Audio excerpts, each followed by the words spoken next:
मैं इस समय दो पहाड़ों के बीच में खड़ा हूँ। ये दो पहाड़ तो आपको दिख ही रहे होंगे।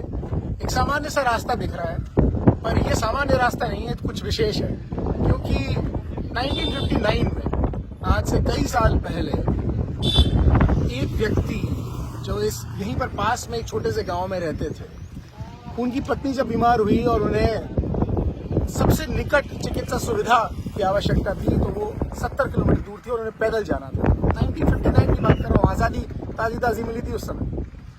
कोई जागा नहीं था, कोई सरकार जागी नहीं थी। और जब अपनी पत्नी को चिकित्सा केंद्र तक ले जाते डेथ हो गई उनकी, तो उन्होंने एक निर्णय लिया 1960 में कि यार ये दो पहाड़ के बीच में एक रास्ता होना चाहिए ताकि 70 किलोमीटर की दूरी कम हो जाए। सरकार के पास गए, दिल्ली गए पैदल, किसी ने नहीं सुना।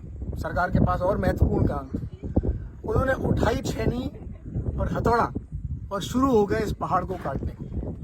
ये पूरी पर्वत श्रृंखला है यहाँ पर, और उस एक पहाड़ उन्होंने चुना कि यार ये रास्ता अगर मैं बना दूं तो 70 किलोमीटर का रास्ता 1 किलोमीटर का रह जाएगा। 3 महीने 6 महीने का काम नहीं था, पूरे 22 साल लगे, 22 साल। और 22 साल बाद उन्हें सफलता मिली। उस 22 साल के दौरान कितने ही ऐसे लोग थे, गांव वालों ने उन्हें पागल कहा, बोले बेकार समय व्यर्थ कर रहे हो। उनके पास कोई कमाई नहीं थी, कोई सपोर्ट नहीं था, कोई मशीन नहीं थी, सिर्फ एक छेनी और एक हथौड़ा, और वो लगे रहे रोजाना बिना किसी सपोर्ट के।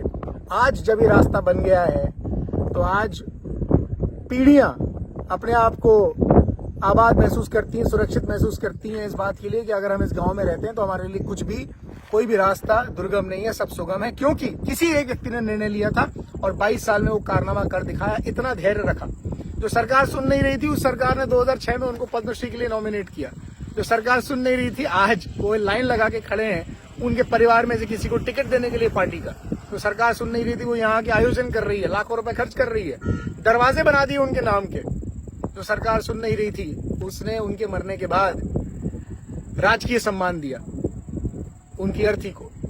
ये है दुनिया, जो पहले सुनती नहीं है, पर जब आप कुछ कर जाते हैं तो उसके बाद आपके ही गाने लगती है। एक निर्णय हम क्या कर रहे हैं अपनी जिंदगी के लिए, जिससे आने वाली पीढ़ियां अपने आप को सुरक्षित महसूस करें, और इस बात के लिए याद रखें कि देखो कुछ बड़ा किया था किसी एक व्यक्ति ने, जिससे आने वाली पीढ़ियां अब सुख भोग रही हैं। इम्पोर्टेंट ये है कि उन 22 सालों में कितने चैलेंजेज आए होंगे। आंधी, तूफान, बरसात, लोगों के ताने, लोगों की मजाक, किसी का सपोर्ट नहीं, कोई दूसरा साथ में आदमी नहीं। दूसरा मजदूर अगर होगा तो उसे मजदूरी मांगेगा, पैसे तो थे नहीं, तो कुछ नहीं। फिर भी 22 साल तक लगातार दशरथ मांझी करते रहे। उसका कारण क्या था? उनके पास एक सपना था, एक ड्रीम था। वो इतना पावरफुल, इतना बड़ा था कि उसके सामने सारे चैलेंजेस छोटे थे। और मजे की बात, वो 22 साल तक उसकी कंसिस्टेंसी बनी रही।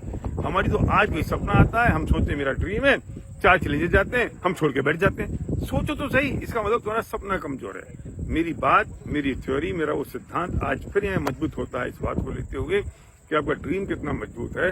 अगर चैलेंजेस बड़े लग रहे हैं तो ड्रीम छोटा है, और अगर आपके ड्रीम बहुत बड़े हैं तो चैलेंजेस आपको बहुत छोटे लगेंगे। कंसिस्टेंसी कितनी इंपॉर्टेंट है।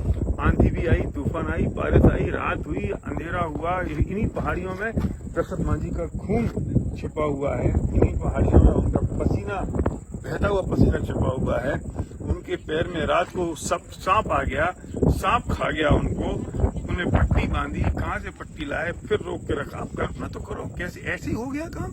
हमें लगता है ऐसे ही हो गया। वो वहाँ छोर से शुरू होता है, ये पहाड़ी ये यहीं से शुरू नहीं है, और वो छोर से वो जो काटते लाके इतनी ऊंची पहाड़ी, क्योंकि पहाड़ तो ऐसे बनता है ना, तो वहां से काटते जब इतना पहाड़ यहाँ ऊंचाई आई, तब वो जाके काटा। और उसका फायदा, इससे आगे की बात उनको नहीं मिला, उनकी पत्नी तो जा चुकी थी। दुनिया को मिल जाए और दुनिया में कोई आदमी मेडिकल हेल्प के बिना ना मरे, इस बात के लिए उस आदमी ने काटा। और एक अपना सपना नहीं था, ये दूसरों के सपनों के लिए था। और इतनी कमिटमेंट, इतनी कंसिस्टेंसी, इसलिए जिंदगी में सफल होना है ना, तो एक ऐसा सपना चाहिए दशरथ मांझी जैसा। अगर वो है तो आप जीत जाओगे, वरना तो हार निश्चित है। Thank you.